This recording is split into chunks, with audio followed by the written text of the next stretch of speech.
Општа болница Кочани со воведувањето на методата за ехокардиографија, воведена во јануари оваа година, се брои меѓу болниците во кои пациентите од овој дел на државата имаат доверба и сакаат да се лекуваат. Во оваа насока и податокот дека досега се направени 280 прегледи по оваа метода, која се покажа како корисна кај пациентите.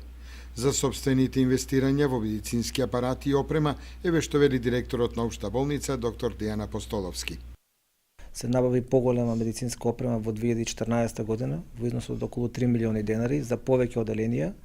Меѓутоа, овој апарат е таргет апарат за нашата болница, бидејќи е неопходен за пациентите кои што имаат кардиоваскуларни заболувања. Знаеме дека кардиоваскуларните заболувања се на врвот на заболувања кои што предизвикуваат смртност.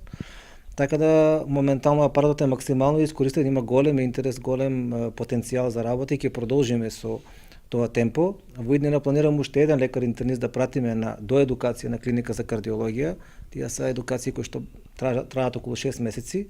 Така би имале тогаш тројца доктори кои што ќе работат на истиот апарат и повеќе термини и помала листа на чекање. Така да ние продолжуваме со она што сме го зацртале како генерални планови на болницата и како стратешки планови да во иднина ги зголемуваме нашите капацитети од смисла на подобра опременост, подобри услови за работа, се со цел пациентите да имаат поголемо задоволство. Во очекување сме по најавата на Министерството за здравство за во иднина набавка на мамограф. Тоа не е така како таргет апарат, исто така би сакале да го добиеме, беше најавено дека во тие 6 болници ќе биде нашата болница.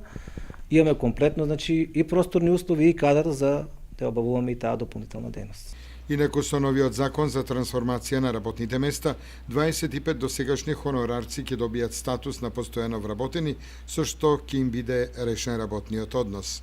Потребата од стручни медицински кадри, и тоа 5 лекари, во Општа болница наскоро ќе биде